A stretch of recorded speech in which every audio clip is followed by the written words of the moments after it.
Bandung meski dalam 5 laga terakhirnya menelan 3 kekalahan. Rivalitas Persib Bandung dan Persija Jakarta selalu menjadi laga yang menarik setiap kedua kesebelasan bertemu.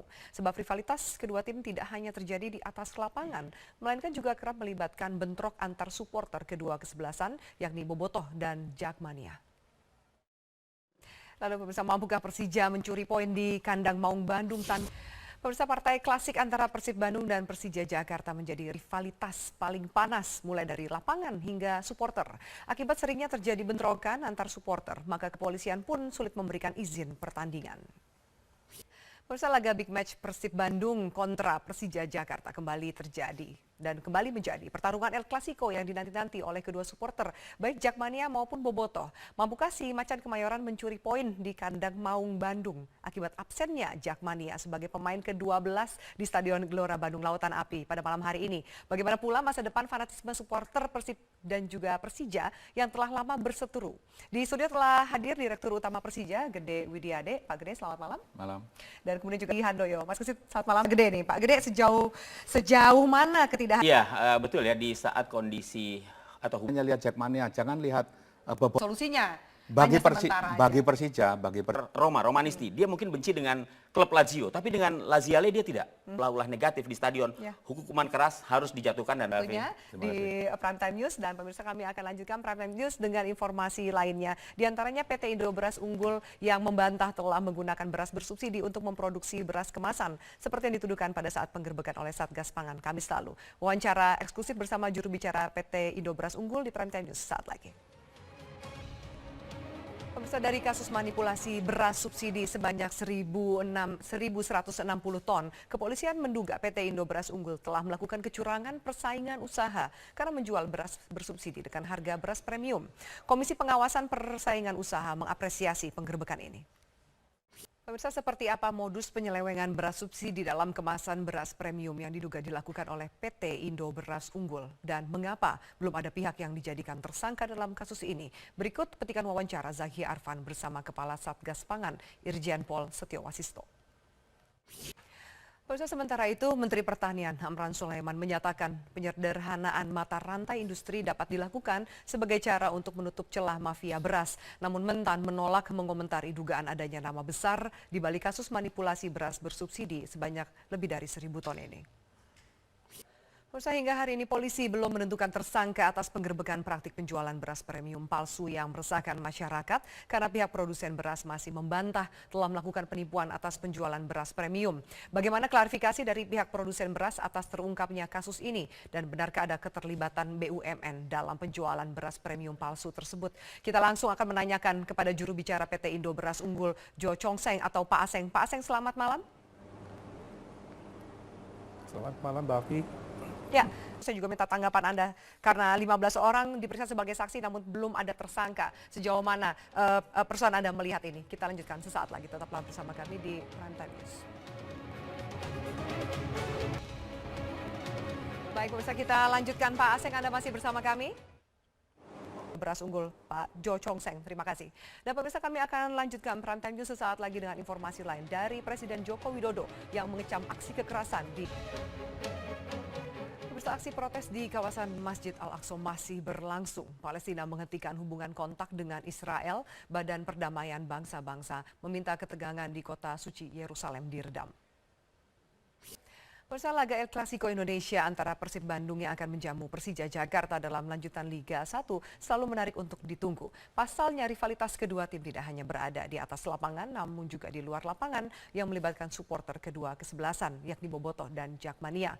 Pendukung Persib Bandung berdatangan dari berbagai daerah seperti Purwakarta dan Indramayu. Tidak hanya itu, media sosial juga diramaikan oleh cuitan netizen yang mendukung tim Maung Bandung.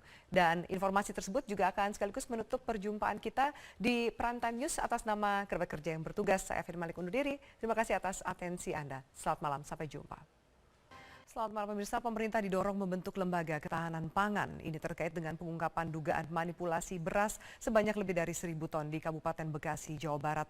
Ketua Pengurus Harian Yayasan Lembaga Konsumen Indonesia, Tulus Abadi, mengatakan negara memiliki Komisi Pengawasan Persaingan Usaha atau KPPU yang bisa mendeteksi adanya kartel atau monopoli pangan, sehingga harga pangan seharusnya bisa ditekan.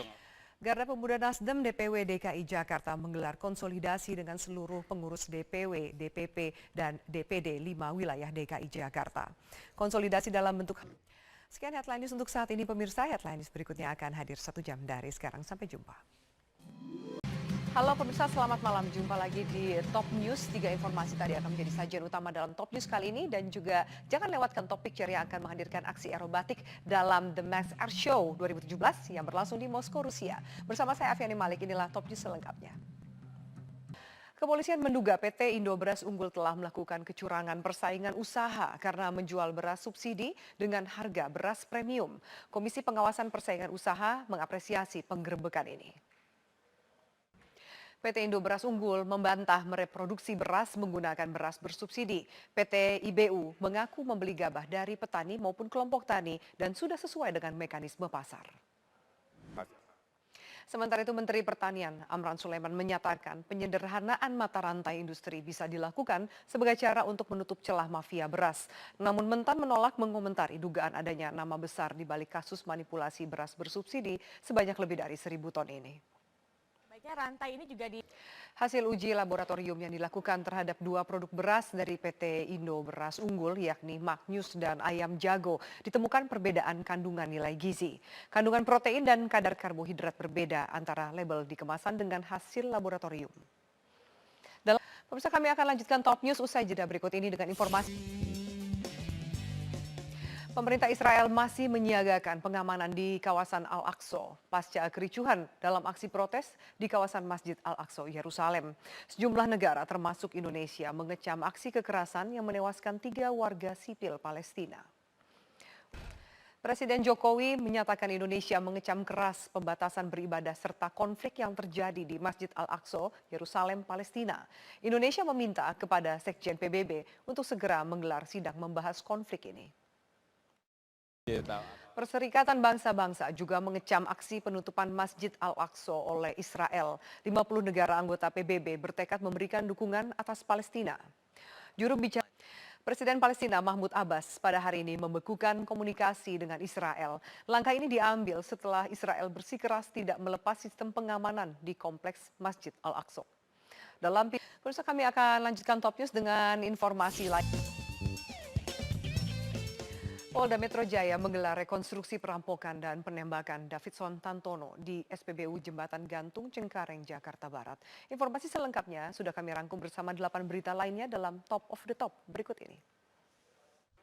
Pemirsa, The Mask Air Show 2017 kembali digelar di Bandara Ramenskoye, Moskow, Rusia pada Sabtu waktu setempat. Berbagai atraksi spektakuler dari tim aerobatik dunia ditampilkan dalam gelaran kali ini.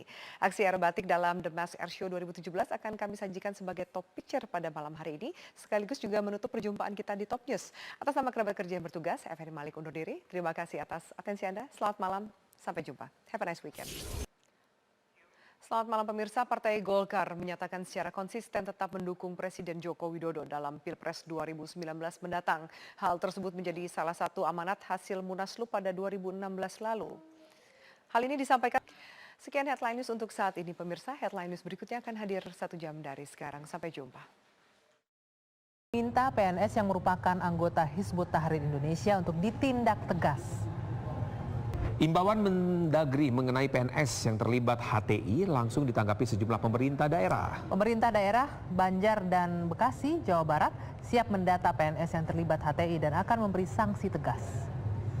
Pakar Hukum Tata Negara Mahfud MD menyatakan tindakan pemerintah yang memaksa PNS yang terlibat dalam Hizbut Tahrir Indonesia harus mengundurkan diri dari jabatannya adalah tidak tepat secara yuridis. Sedangkan Komnas HAM menilai tindakan pemerintah tersebut merupakan pengekangan kebebasan individu.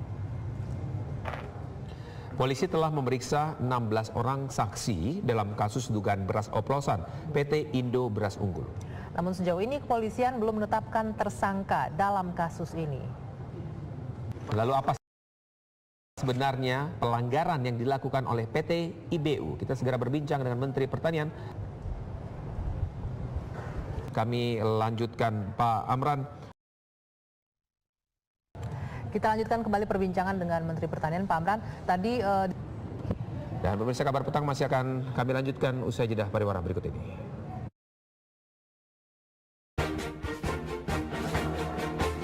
Kuasa hukum M. Nazarudin Elsa Syarif membantah dirinya menjadi fasilitator pertemuan mantan pimpinan KPK Adnan Pandu Praja dengan anak buah kliennya. Sebelumnya, nama Elsa Syarif disebut oleh Julianis, mantan Direktur Keuangan Grup Permai dalam rapat Pansus Hak Angket KPK.